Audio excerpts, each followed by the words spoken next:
Welcome to Media Monitor on SABC News Channel 404, the show that reviews the biggest news stories of the week. I'm your host, Sakina Kanwendo. Good morning and thank you for tuning in. So here's what you can look forward to on the show this morning. We'll talk about the standoff between the South African courts and the National Prosecuting Authority as that heats up as the High Court ruled that the NPA head appointment was invalid. And we also look at the scandal over the alleged accounting shenanigans at SA retail holding company Steinhoff and ask, could the value of your savings in your pension fund have been affected by this scandal? And lastly, we'll unpack the deal that was struck between Zimbabwe and China in an effort to rebuild the Zimbabwean economy. And we'll also take a look at the implications of US President Donald Trump's decision to recognize Jerusalem as the capital of Israel. But before we unpack all of these stories, let's first take a look at the latest news headlines with Shante Yankees. Thank you very much indeed, Sakina. Let's have a look at your top stories this morning.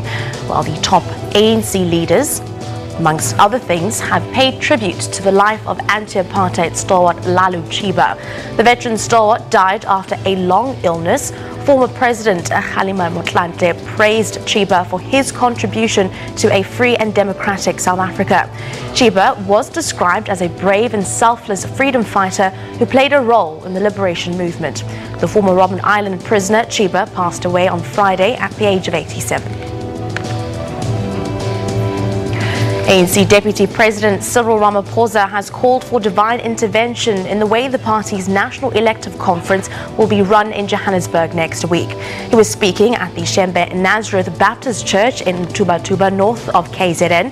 Ramaphosa pleaded with the church leaders to pray for the ANC conference. Ramaphosa says it's now in the hands of delegates. Ramaphosa's main rival for the ANC presidency, Nkosazana Dlamini Zuma, was also campaigning in KwaZulu-Natal.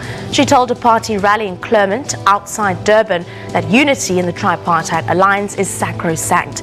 Dlamini Zuma said one of the primary tasks of leadership elected at the national conference will be to unite the alliance. And coming up in your sport, Siabalo Senetla became the fastest scorer of the 200 World Rugby 7 Series tries. Senatla achieved the feat in 35 World Rugby 7s tournaments, bettering the 51 tournament record of Dan Norton from England. He began the day with 196 tries and added 5, including one in a 26-7 victory over Kenya in the last of the 24 pool matches.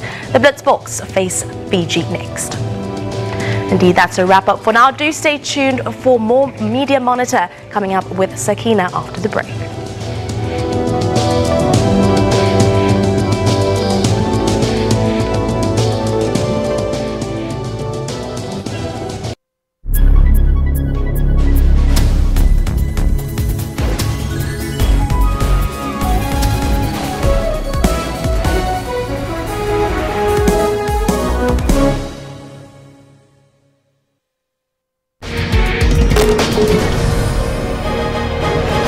With the ANC's elective conference just days away, we take a look at the state of party politics in Mpumalanga, KwaZulu-Natal and the Free State.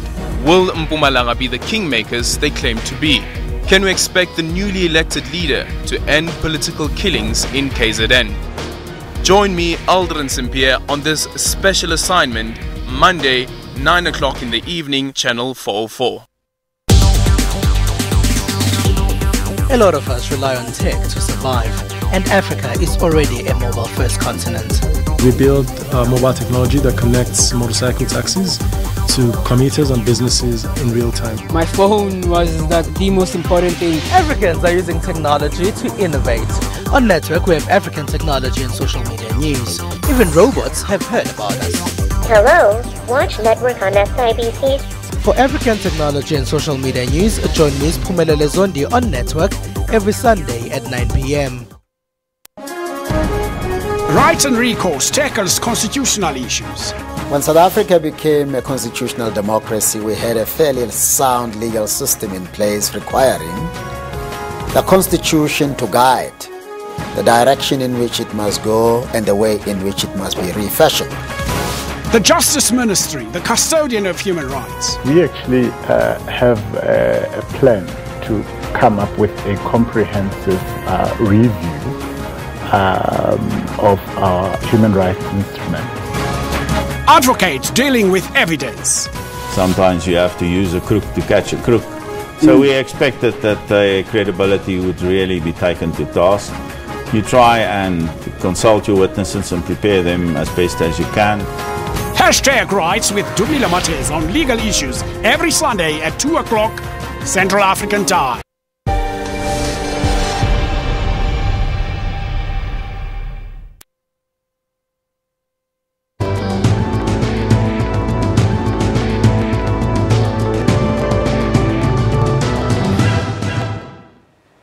Welcome back to Media Monitor. Well, to unpack the discussions on the show this morning, we're pleased to be joined by media analyst Tebogo Ditego and Shoni Makari. And of course, on the digital front, we'll be joined by digital news producer Pabalo Lepaka.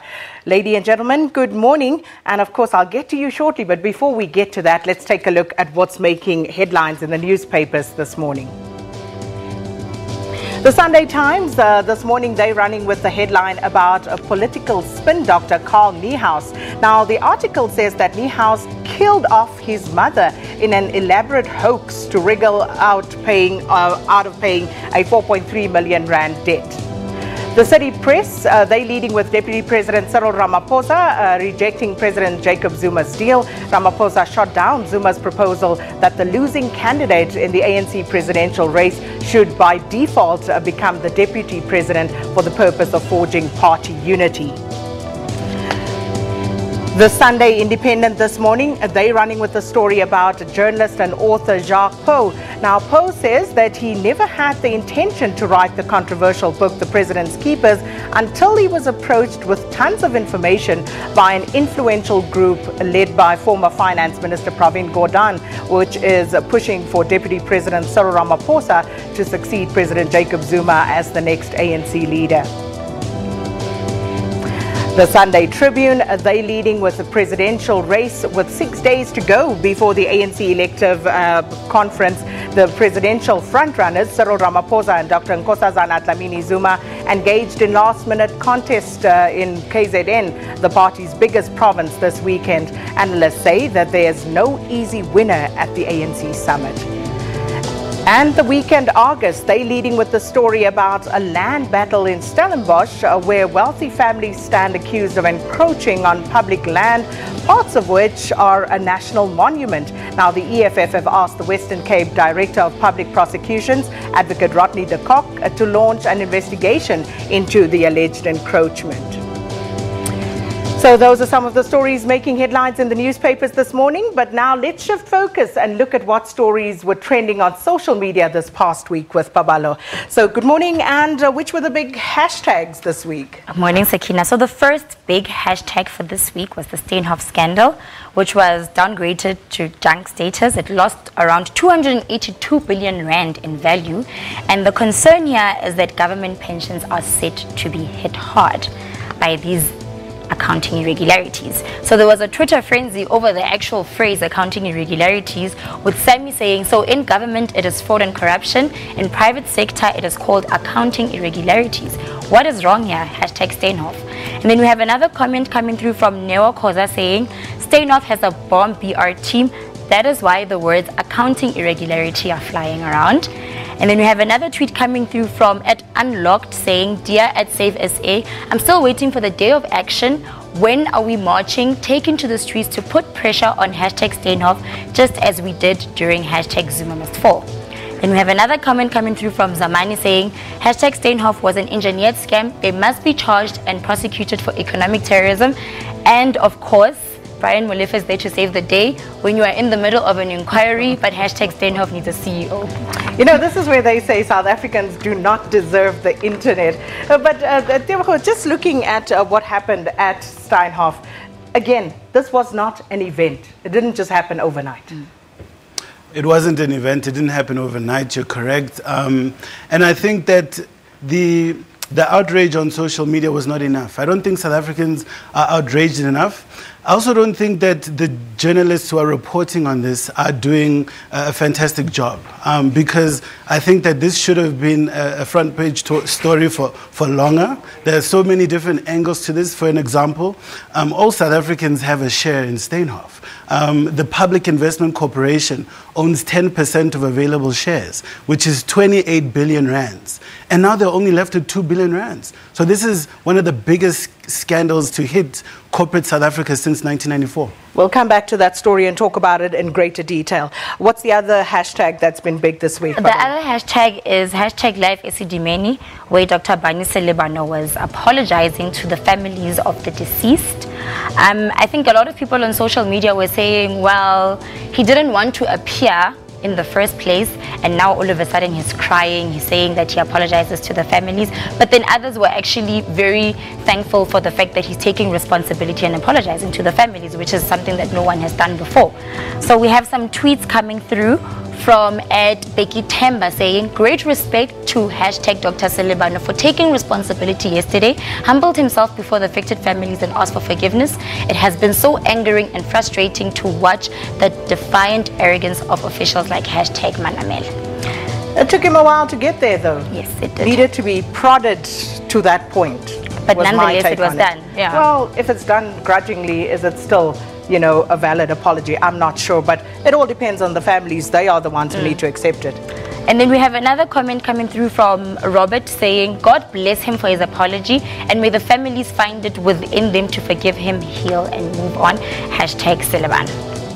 And of course, this Life Esidimeni tragedy has been just harrowing to watch. It's been harrowing to uncover the details that underpin this entire tragedy. But Shawnee, again, you know, it goes to the accountability, and the arrogance was one of the things that struck me of the officials, because it makes you wonder if these are public officials dealing with very sensitive issues, people in society who may not be in a position to take care of themselves. What does it say about us as a society? No, indeed, Sakina. I mean, I couldn't believe that people had to be threatened with subpoenas before they could actually come in and offer apologies, among other things, because, quite frankly, it's very difficult for us to believe that actually they mean what they're saying. I think it's a matter of someone sitting back and being really well coached that if you're going to come out looking good at this, you know, this is probably the route you need to take. But as to whether they really mean what they're saying, I'm still not convinced either.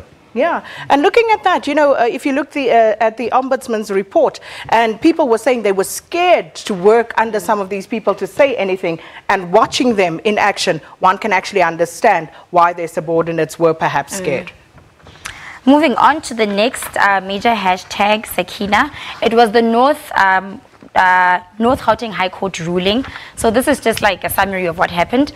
Advocate Sean Abrahams needs to vacate his seat as the NDPP head, and then Mxolisi Nxasana cannot be reinstated due to his pending corruption case, and then Deputy President Cyril Ramaphosa has been tasked with appointing a new NDPP head in 60 days.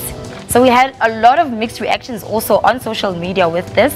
We have a comment coming through from Rachel Bukasa saying that what people fail to realize is Ramaphosa and Zuma are two peas in a pod. Any noise he is currently making to the contrary is simply political in order to get elected. He will appoint a hashtag NDPP that Jay-Z approves of, just like the time Mbete approved the hashtag secret ballot. Wow. Yeah. And then we have another comment coming through saying that given that Sean Abrahams disappeared in a cloud of dust right before our eyes like Houdini for years, you have to be impressed by the speed with which he surfaced from Neverland to appeal against a decision that ruled his appointment as invalid. Bravo. And then we have another comment coming through from Ricky saying, it's such a dishonor for the president to be told he cannot be trusted in picking the next hashtag NDPP. Judge Mlambo salute. So those are just some mixed reviews that are coming through from people on social media. Well, very interesting. And Babalo, thank you so much. And after the break, when we come back, we'll actually take a look at that ruling that Babalo was just talking about at the Pretoria High Court, determining that the appointment of Sean Abrams as the NPA boss is invalid. So do stay tuned for that.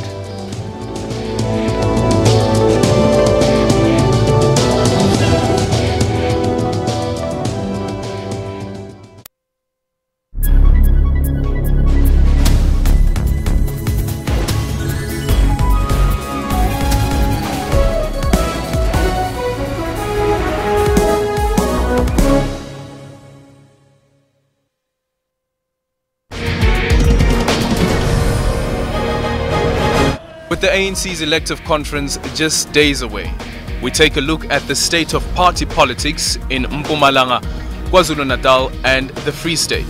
Will Mpumalanga be the kingmakers they claim to be? Can we expect the newly elected leader to end political killings in KZN? Join me, Aldrin St-Pierre, on this special assignment, Monday, 9 o'clock in the evening, Channel 404.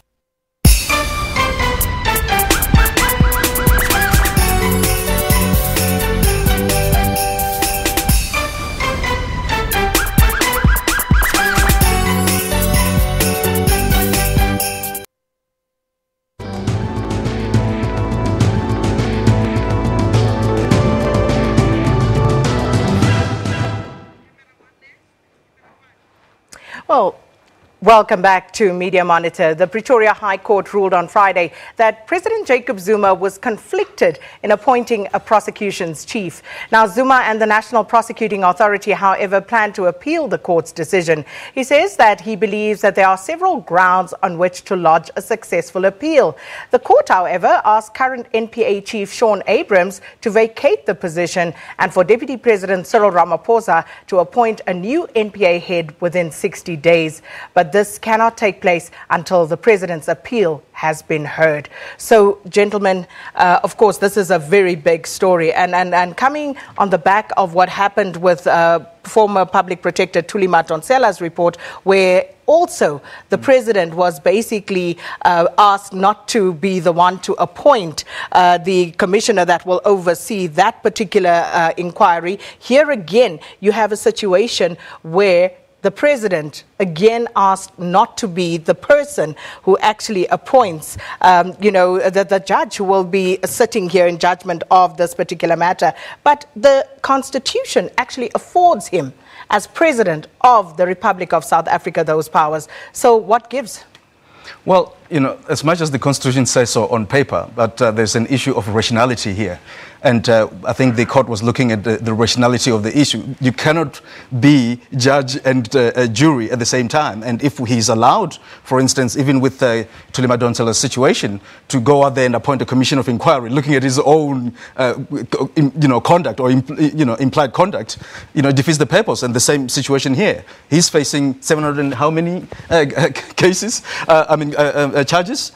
If he has to go out there and appoint somebody who will ultimately make the decision, it makes absolutely no sense. So I think the judges were correct in making that that recommendation. The question is, will we ever see the day when actually, he actually faces, Absolutely, but what are the implications of this particular judgment? Well, it has great implications. Firstly, for our jurisprudence. Secondly, for the political future of South Africa. Now, in terms of our jurisprudence, it now shows that the president can have a conflict of interest which can affect his duties. And therefore, he could perhaps not take certain decisions because he has made representations to the NPA. So how can he appoint the director?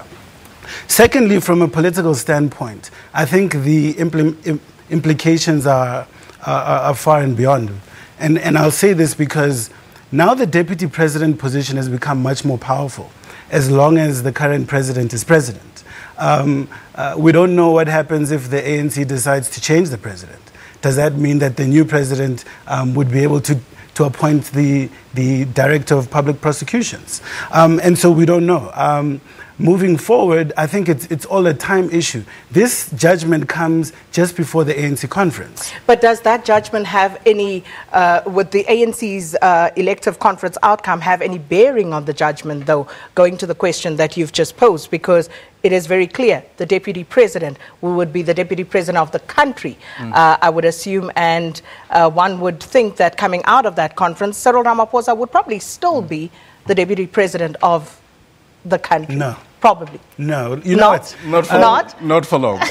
If Cyril loses at the conference, you can, bet your bottom dollar that, he's going to get fired. Of course, there'll be some reason engineered so that he's recalled, for instance, by the NEC or something to that effect. But there's no way they're going to let him have the opportunity to decide the fate of the president. That's very interesting, because then how do you recall the deputy president and not the president in that instance? Well, look, this is a huge scenario planning.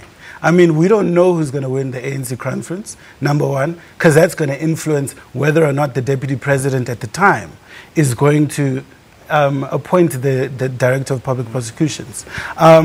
Secondly, we also don't know if, let's say, Cyril loses, it means that the deputy president can be changed. Because they'll have a new deputy president, a new president. They could change both positions and then say, yeah, the deputy president will appoint the national director of public prosecutions. So we don't know exactly what's going to happen currently. But, I mean, if you're doing scenario planning, if you look at history, you could see that perhaps judging by who is more the character who's going to perhaps try to pull out a few tricks, it is highly unlikely that the deputy president of the country, who is not the deputy president of the ANC, is going to make that decision. The NEC, I don't think, will allow that. Well, also the other interesting thing, of course, is the president stating that he thinks he has grounds on which to appeal this, perhaps even successfully so. And one of the issues that is raised here is the separation of powers. So, again, you talk about rationality, is that not a rational argument?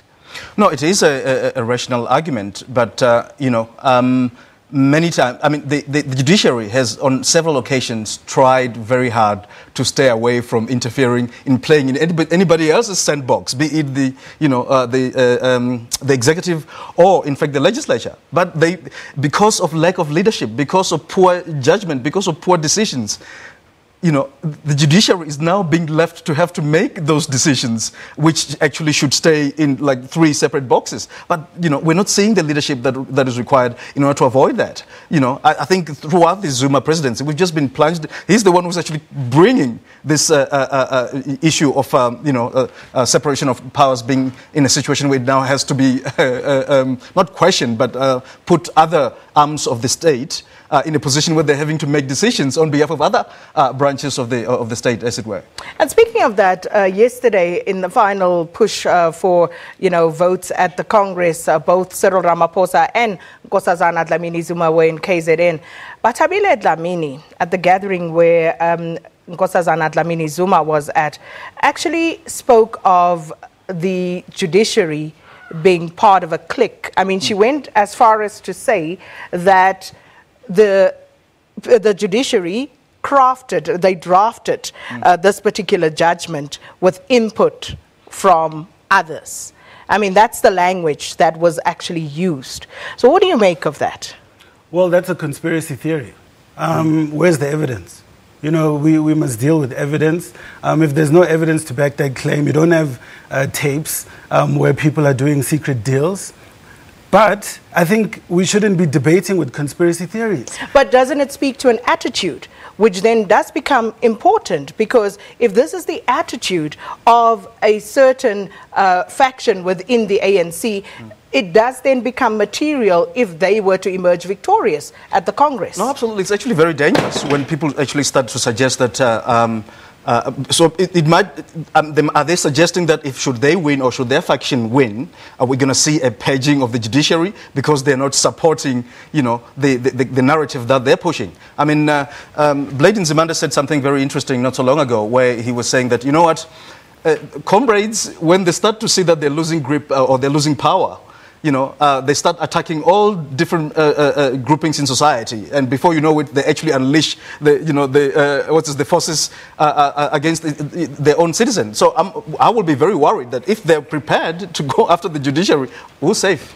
And then just a question, the court also questioned whether President Jacob Zuma knew that what he was doing was unlawful. Did he actually know that? What are your thoughts on that? Well, the court couldn't make that finding. So they said that he acted recklessly, and then they said that Mr. Ngasana is the one that knew that it was unlawful to accept that 17 million rand payout. And I also wanted to just add that when we are discussing judgments, I think the culture of attacking the man and not the substance needs to end.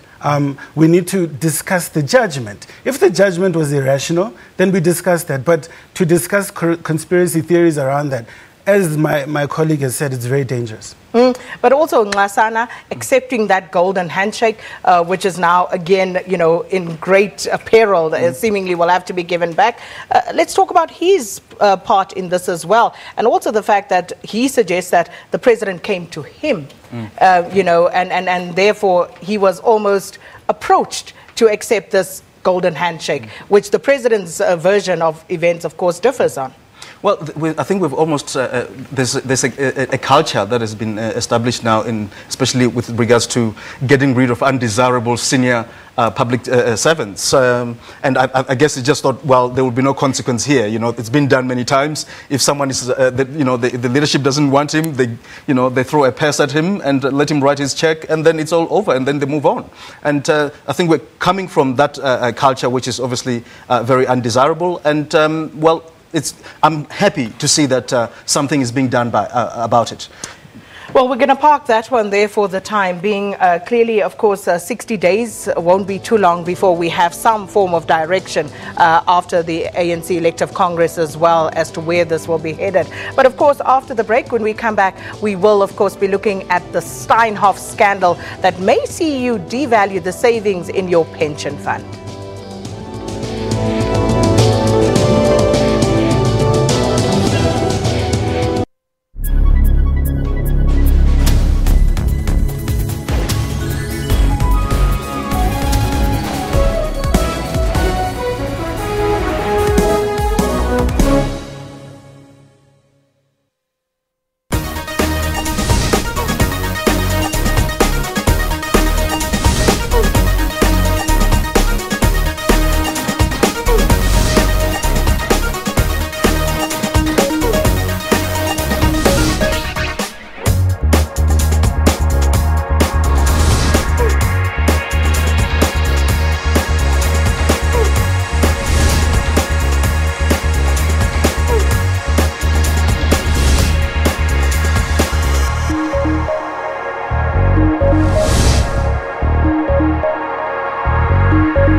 Welcome back to Media Monitor, and of course one of the other big stories this week has been Steinhoff International. Now the share price of Steinhoff plummeted over 60%, wiping out more than 100 billion rand following the resignation of CEO Marcus Jooste. Now this is amid a probe into alleged accounting irregularities. Let me say that again, alleged accounting irregularities. And the scandal over alleged accounting shenanigans at Steinhoff International has infuriated unions invested in the government employees pension fund. So for more on this, we'll come back after this. We just want to take a quick look at the impact that this particular story has had this week. Value destruction on a massive scale. A complete lack of confidence in Steinhoff saw it suffer massive losses yet again.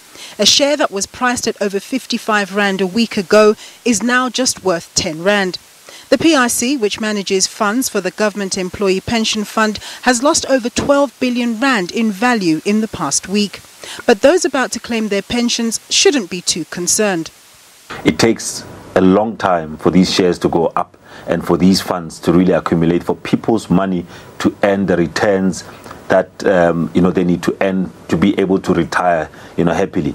And these sort of knocks are certainly not very good. But I think what the fund managers would have done, and I hope they would have done it, is to diversify. In a pension fund, you are required to hold not all assets in one share. You are required to, of course, diversify it across different asset classes, the bonds, the equity.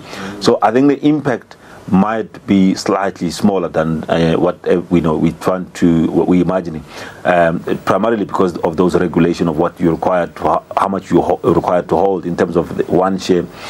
So I think it might be slightly minimal. But the Public Servants Association has weighed in, saying that it's imperative that their members' pension investments are safeguarded, and they're demanding that the PIC is transparent about the extent of the losses incurred on Steinhoff. The South African Clothing and Textile Workers Union is demanding an urgent meeting with Steinhoff management and has raised concerns about its members' job security.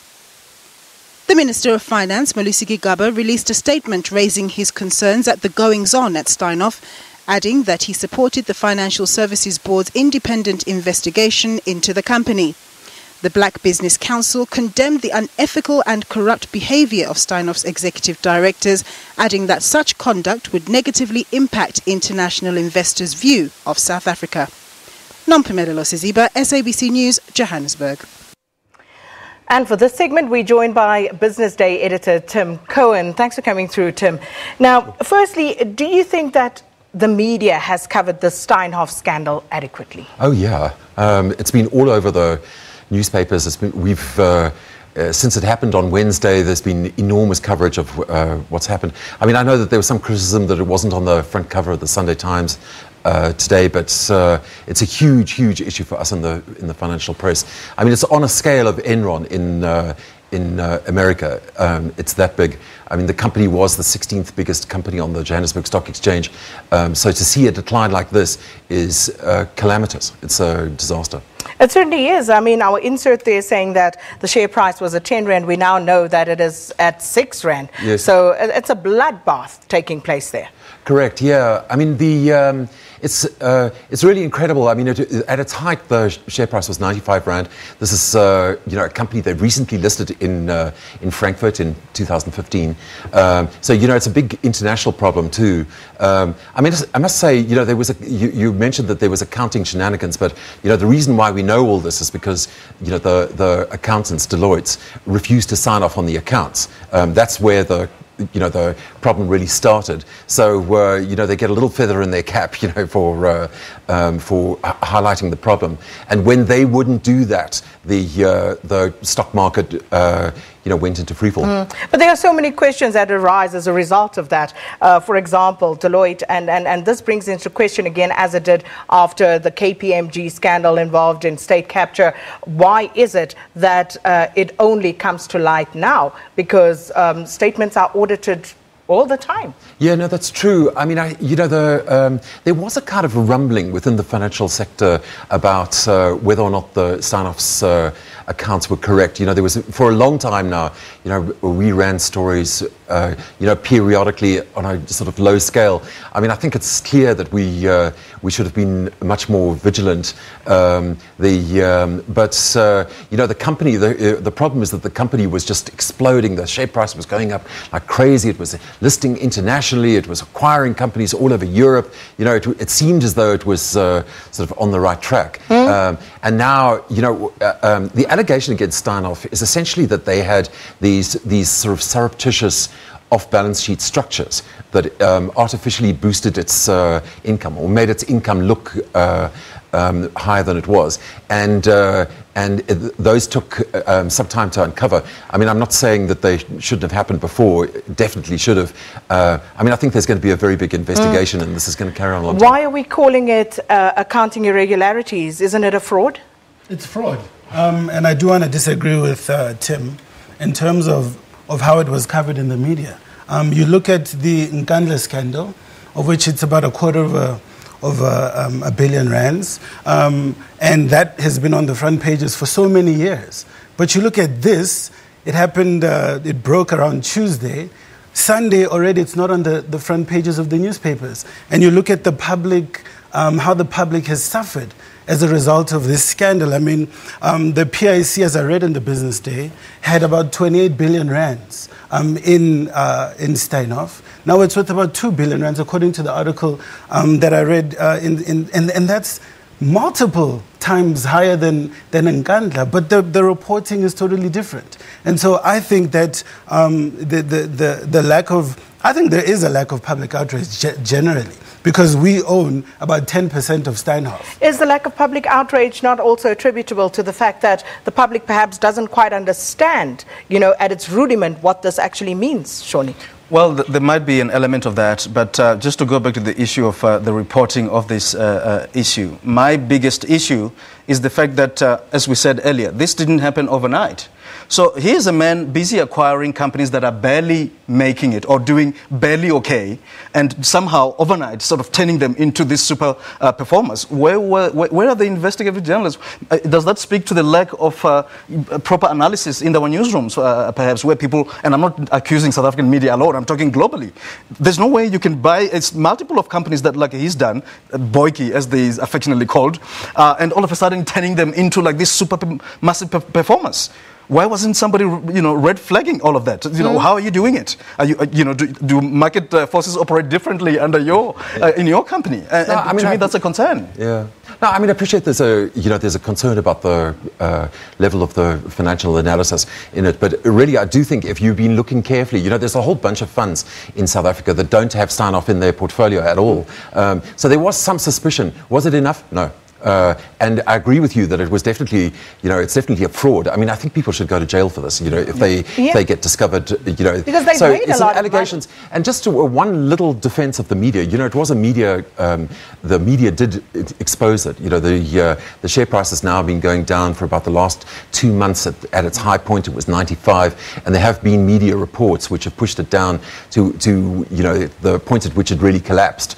So this was sort of, there were suggestions, and but as soon as the Marcus Jooste resigned, all of those suggestions, they gained they've got more to them. There's more credence to them, and it was at that point that the share price. But I do think there needs to be greater emphasis on things like language, terminology and terminography that the media actually uses when they are reporting on the private sector. Because you go back to the 2010 scandal, the collusion within the construction industry. Again, it was called collusion, when clearly a fraud was perpetrated. Again, accounting irregularities. Isn't that how fraud happens anyway? Where you come up with some inventive way of accounting. But, the media somehow, this entire week, and I monitored it, and I asked several times, why are we not calling this thing by its name? Why is it not called a fraud? I think, I sort of hear you. People, I guess everything is sort of couched in allegations. So you can't be certain until you've got some final report, until somebody's really looked at it very carefully. But what sort of certainty do you still want? You've got the books here. You've got Deloitte saying we will not sign off on this because something is amiss here. You've got Marcus Jooste resigning. You've got Christo Wiese stepping in himself here now. And you look at the corporate governance structure, the boards. We've been so critical of the boards of public sector companies like Eskom, like the SABC. Here you have a board that had at least 6 chartered accountants on it, and all of this still happened. No, I completely agree. It is scandalous. It really is, and I think people should go to jail as a consequence. Well, I think that I agree with you in terms of the language. It shouldn't be called collusion and irregularity, where you've stolen money from people. The entire South African population is impacted on this. Pensioners are impacted, even though it's only 1% of the total amount of revenue that the PIC has. But it's huge. This is a big deal. And so I think that they should be calling it fraud as it is fraud. And I think they shouldn't stop reporting on it because there's different angles that they need to still explore.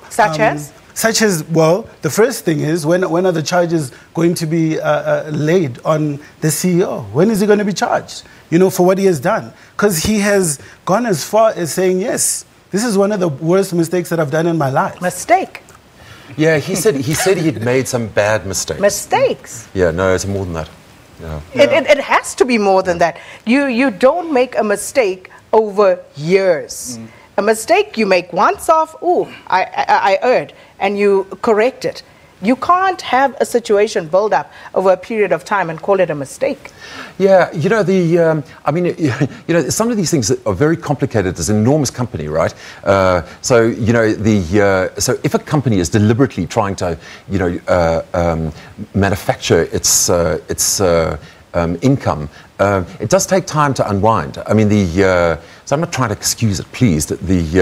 But you can't call it fraud until a court has prescribed it as such. But it certainly looks that way. And I mean, I think that the FEC is investigating now. The finance minister's called for an investigation too. But the media generally has no problem attaching the word corruption to public sector, irregularities. So why do we have a problem with calling it that when the private sector is involved? Well, I certainly don't. I think it's corruption. It certainly is. I think also, remember, private sector companies have very good balance sheet and they hire some pretty good PR people. Maybe that's factoring in there, because if I give you a press statement, you're a reporter. Yes, it's a different situation when you're doing an analysis piece. But if you're reporting, you will tell me, you will report if you are attributing statements to us the way we have shaped them. So if we called it accounting irregularities, Tim will have to call it an accounting irregularity. He may, in his editor's column, where he has discretion, then go and say, actually, you know what, that was just downright fraud. Yeah. But however, this is where the PR industry, obviously, I think, influenced the narrative in the public domain, taking advantage of some of the manner in which newspapers operate.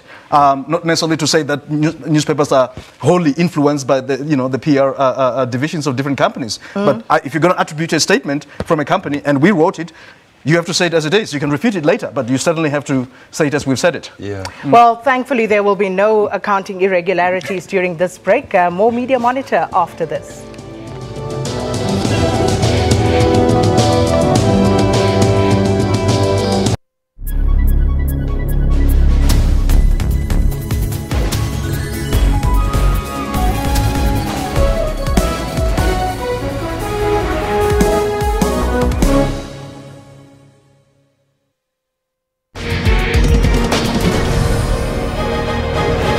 With the ANC's elective conference just days away, we take a look at the state of party politics in Mpumalanga, KwaZulu-Natal and the Free State. Will Mpumalanga be the kingmakers they claim to be? Can we expect the newly elected leader to end political killings in KZN? Join me, Aldrin St-Pierre, on this special assignment, Monday, 9 o'clock in the evening, Channel 404.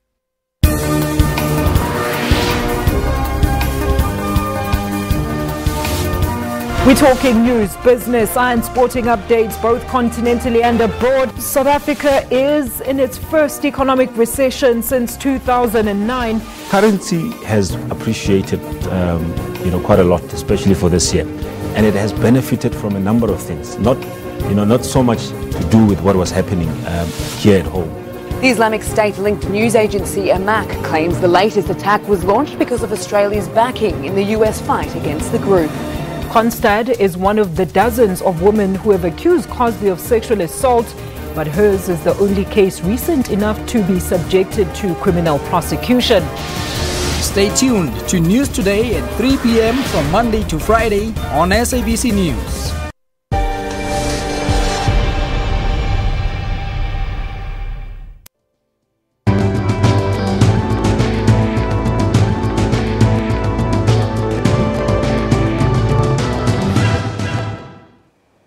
You're watching Media Monitor on Channel 404 here at the SABC. Now, Zimbabwe's new government signed a $153 million loan agreement with China this past week, and that's to expand and refurbish its international airport in Harare in an effort to boost the economy by attracting investors and tourists. And further afield, U.S. President Donald Trump he signed an order recognizing Jerusalem as the capital of Israel, which has been met with fierce resistance from Palestine. So, gentlemen, getting into those international stories. First, Zimbabwe. So, this agreement with the Chinese, and again, Frantz Fanon comes to mind, you know, about colonialism and these trappings. But what was your first thought on that particular agreement? Well, it sounds like the continuation of bankrolling Zimbabwe by China. They've been doing it for a while. They've been building malls and all sorts of things, even during, you know, the ongoing turmoil. So not really surprising that China was the first to step in. Mind you, if Mnangagwa gets this right, Zimbabwe might become a very attractive investment destination, because when, you know, thanks to Mugabe, they are now coming off a very low base. You know, an economy that, you know, now is worth roughly, what, $16 billion GDP annually, you know. So there are lots of opportunities that will emerge, and I think the Chinese want to have a foot, you know, in the door. But what happened between Mugabe and the Chinese? Because there was a relationship that soured there, it would have seemed. Yeah, if you look at their trading partners, China is not one of the top 5, and I guess that China has a lot to gain, you know, from, you know, improving relations with Zimbabwe. Our concern would obviously be that what are the conditions of this loan?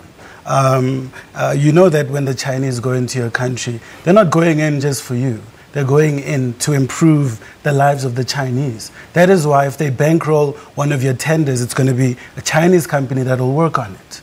And you will pay them back once they're done. So it's almost a double return on investment. And so we need to be very careful. We shouldn't be jumping into grabbing onto loans, grabbing onto aid, because the history of aid has actually been that it has digressed, you know, the progress of the continent. It hasn't had, you know, a good history. But given the position Zimbabwe finds itself in, what sort of options do they really have? Yeah, you know, I mean, I think, they're obviously trying to signal to the world that they're open for investment, and this was a sort of convenient way to do it. And from the Chinese point of view, I think they already have an investment in China, in Zimbabwe. So, you know, providing a kind of access point, you know, improving the access point is, you know, will be good for them. But I agree, we should be careful. And what about the indigenization policy? Should that continue as is? And what sort of impact is that likely to have on foreign direct investment in Zimbabwe? Well, I think it's going to, well, the approach that they're taking, because they also said that the people who previously had their farms evicted without compensation should either be compensated or be granted some of their land back. I think the general approach could be good for foreign direct investment. I also think that the fact that they know that that policy is somewhat irreversible in its entirety. You know, you can't chase people off of the land, put other people in, then chase these people in and put them back in. The more convenient way would be to compensate them. That's why we have things like restitution. But does Zimbabwe have the money, you know, to compensate for what was Precisely, taken? Because this is what, at the time when people were chased off the land, it was said that Britain, the UK, they didn't come to the party with regard to upholding their end of the Lancaster House Agreement. So now again, we are back to this situation. But Theresa May did indicate that they may be willing to come on here, but who's going to fund this? Well, absolutely. I mean, if I was an investor, whether I'm sitting with $10,000 or $100 million, I will wait first and foremost until the elections to see that is Mnangagwa literally going to be a different person from Mugabe? Because there are some worrying signs already. Yeah, there were a lot of things that were applauded when he announced the budget recently. But when your military budget exceeds your health department budget, you know, that's worrying for me. We understand there could have been a deal done that, you know what, you put me in, I'll take care of you type of thing. But, you know, I don't see foreign direct investment flooding in immediately. I think most people are going to wait and see what happens after the election. Is this person going to walk away if he legitimately loses? If that's the case, then we have a slightly stronger foundation for a new democracy, in which case, you know, like I said, you know, there are lots of opportunities in Zimbabwe. Remember, it's still the second largest producer of platinum on the continent, probably the second gold producer in the world, second to maybe Russia or some. So they're sitting on some really rich natural resources that most people will be eager to exploit. But it's very interesting on condition to see who that you can owns get your money all of out. that at this point. Yes. Because who owns it at this given point? Yeah, I mean, I think it's definitely a different. There's a sort of wind of change sort of blowing here, and I think that's welcome. And I think investors will. I think that the land process is probably irreversible, and I think Managua has actually said so. But the problem was that the whole process was chaotic, and it wasn't done by law. There wasn't a legal process involved. They've got to try and unscramble this egg now. So it's going to be very difficult. Certainly will. Donald Trump, again, the one thing you can't accuse Donald Trump of is that he doesn't deliver on his election promises. He's definitely doing that. But, signing this order alone to move the U.S. Embassy from Tel Aviv to Jerusalem, did he breach any international protocols? What's the situation there? Well, he doesn't have support from a lot of the international community. It looks like the European Union in their statement kind of supports him in some way, but the UN General Council couldn't reach a resolution on that matter. And it just speaks to the fact that the world has not come behind, a central ideal as to what is it that we're going to support and what is unacceptable. In terms of South Africa, our policy, we are against, us supporting the capital being Jerusalem. We support Tel Aviv. And if you look at the peace process that has been going on for years and years, I mean, since I was a young person, we've been talking about having peace in the Middle East up to this day, and we have failed. And so I think it is actually worrying when Donald Trump meets his promises, because a lot of his promises are going to cause a lot of chaos. Supposed to be a final status issue, the question of Jerusalem, because of its importance to various religious groupings. So what is likely to happen here now? What should the international world be doing? Well, I think they should continue to come together to actually try and get a sensible solution put forward. One gets the sense that America just misses the days when it was the world's bully, and, someone did a calculation, Tim, you might correct me if I'm wrong, in using purchasing power parity, showing that actually China is the world's biggest economy. And they know that now. And, how do we, before it was the military, which, their budget goes into the $600 billion annually. So I think they're missing that, and Trump is just going about all sorts of crazy things to try and reclaim that leadership in whatever form that they can get it. Well, gentlemen, I don't know where the time went, but we are hopelessly out of any of it that's left. But before we bid you goodbye for this week, let's take a look at another big story of the week, and that's, of course, the unveiling of a near-complete Australopithecus fossil skeleton named Littlefoot. Now, the fossil was discovered in the cave system of Sterkfontein right here in South Africa. 1.5 million years. One step closer to discovering our humanity. Littlefoot is a nearly complete Australopithecus fossil skeleton found in the Sterkfontein cave system. It took 4 years to uncover the skeleton. It was like excavating a pie with flaky pastry out of concrete, and trying not to remove the flaky pastry as you do it. So we were faced with many challenges there.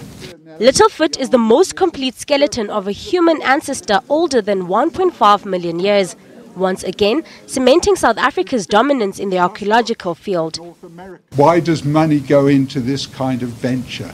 Why do we do this? I think the answer to that is because we are human and we are curious. We ask questions. This is what makes us human. And because we come from our ancestors in the form of our parents. So if we come from our parents as ancestors, we must go further back to our grandparents and our great-grandparents, and beyond that to our great-great-great-great-great-grandparents. For 20 years, Clark and his team carefully excavated, cleaned and reconstructed Littlefoot. The team of international experts is finalizing a series of scientific papers on Littlefoot, which are expected to be published next year. Lapang Alamu, SABC News, Wits University in Johannesburg. Australopithecus. I'll just say Littlefoot. But thank you so much for watching Media Monitor this morning, and we hope that you'll join us again same time next week for another edition of Media Monitor. From me and the rest of the team, it's goodbye for now.